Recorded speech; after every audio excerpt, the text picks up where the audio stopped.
Hey guys, what's up? It's Kahoop here. So today I'm going to be doing the AMA recap for Crypto.com. It was an hour long, so I'm just going to cut it down to the things that I personally think are the most bullish.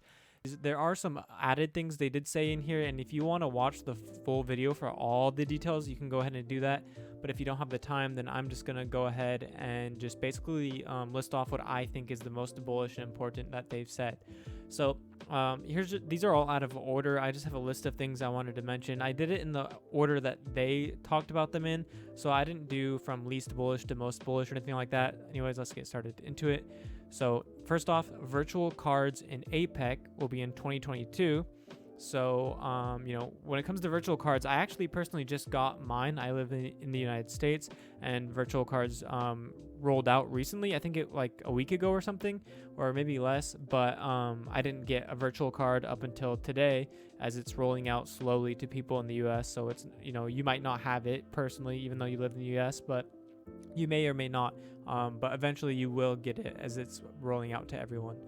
So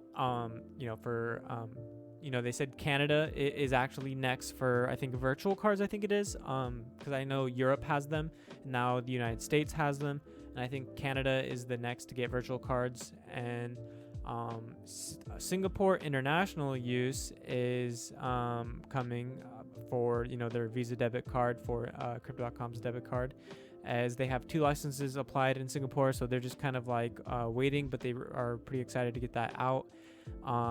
Another thing they mentioned is personalization on the debit cards is very important, and it's in the works.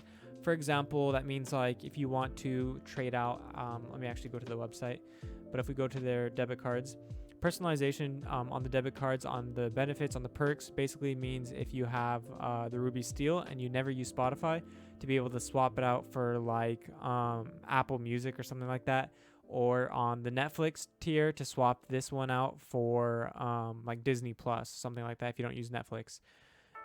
Another thing is that Apple Pay, Samsung Pay, Google Pay are coming in Europe, but it's not going to be that quick. So just kind of be patient. I think I don't know if he said a few months or not. I don't exactly remember. I tried rewinding it, couldn't really tell. But anyways, it is eventually coming to Europe. The cool thing for the Apple Pay, Samsung Pay, and Google Pay is it's already in the US. So even though we didn't have virtual cards in the United States, we could just use those forms of technical virtual card for point of sale purchases. But now they came out with the virtual card in the US, which is pretty cool. But that doesn't really matter too much for people who already have the physical card and like Samsung Pay and all that. And the virtual card really only mattered if you haven't got the physical card yet. So, all right. Now let's see. They are also this part is really bullish in my opinion. So, everyone always talks about the Crypto.com exchange. We can actually go to it right now. .com exchange. Pretty sure this is where it's at. So personally, I don't have access to this because I'm in the United States. So the United States does not have access to the exchange, and I know they're always doing like syndicates and like these prize pool type stuff and all these different type of like benefits and these giveaways and all that, and just ways to make more crow or free money or whatever. And so I can't do any of these things. It says refer and get $2,000 and get 50% of the trading fees. That seems pretty cool. But personally, I can't even do this referral because I can't use the Crypto.com exchange. Now, it is coming to the US. Chris Marszalek has mentioned this in December 2020 AMA, and then he mentioned it in the previous AMA and now this AMA. And the first out of the 3 that he mentioned it, the very first one, he said it was coming by the end of 2021, so this year. And then the next AMA, he said as soon as practical that the exchange would come out due to laws and regulations in each state. And now he just said that to expect the exchange to launch in the US, which it's a working plan for them to launch in Q4 of this year. So, he also mentioned that they've secured licenses in the US, so it's almost here in the United States. Once that launches in the US, that's going to be crazy for Crow and everything like that. A lot of people have been mentioning it, that the exchange launching in the US would really help CRO.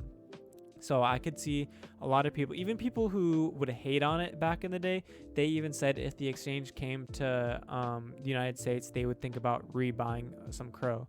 So, that would be really bullish. So, I mean, you can kind of buy ahead of time. We know it's coming in Q4, and things like this, usually the prices are not priced in, especially when it comes to like exchange type things, because, it's not official until it actually is. So no one truly knows whether or not it's going to happen until it literally does happen. And another mention is people talked about using the app or the exchange on like tablets, and it just doesn't really work properly. So he did say they're working on fixing that and making it available on things like that. Another thing is that I should probably had all these open, intergalactic roadmap. About this, Draco 2, the phase 2, it's July 14th is when they're going to start doing things related to Draco 2 phase 2 for testnet for a few months. And he said there's 3 months at least that are necessary to do this, because they want to make sure that, interacting with sidechain and executing ETH-based smart contracts, like being able to bring on projects onto the Crow chain. They basically said they want to make sure that is fully intact and working well, and just no issues really. So that's going to be like 3 months of testnet until they fully actually launch.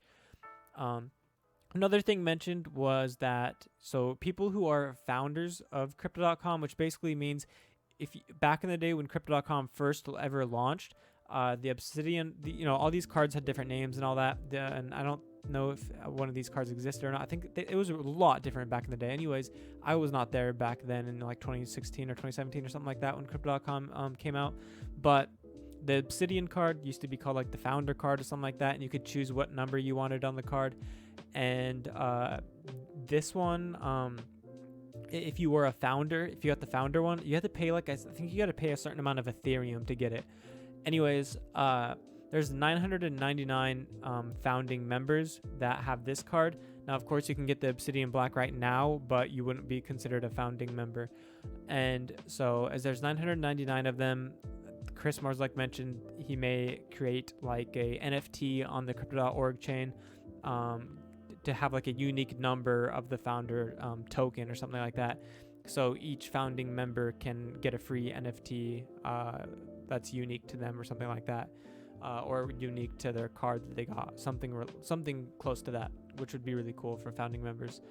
Another mention is that people, were wondering if Crypto.com would go public, and Chris Marszalek just said later in the future. So, not like in the next year or two. I'm personally thinking in the next 10 years, probably, maybe 5 years actually, 5 years to 10 years. And, he wanted to be certain. He's basically just said, I want to make sure that the company's doing really well and just be on the safer side of things. Like basically said, once I know, Crypto.com can fully go public and be like 100% good, tend to wait like a few years before actually going public, after basically thinking you could go public.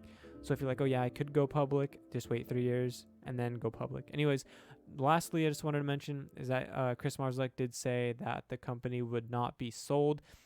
This could be seen as a benefit or a negative. Some people looked at Crypto.com with PayPal getting involved with crypto. They looked at Crypto.com as possibly being a good opportunity for other companies to buy Crypto.com and improve it even more. But, Chris Marszalek mentioned this AMA currently that, this company is not going to be sold. We're here for the long term. We're not going anywhere. And, he personally said he's not going to sell it. So for some people, if they like Chris Marszalek, that's, really good news, especially with all the stuff he's been doing lately.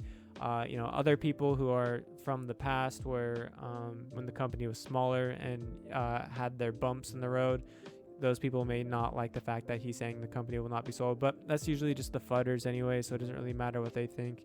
And yeah, that's basically it. So that's all the updates for this video in the Crypto.com AMA. And I don't want to make this video too long, so that's basically just where I'm going to leave it. So, I made this video 10 minutes, perfect timing. Anyways, hope you guys enjoyed this video. If you did, please give it a thumbs up, and I'll see you guys later in my next video, and subscribe for more future content like this.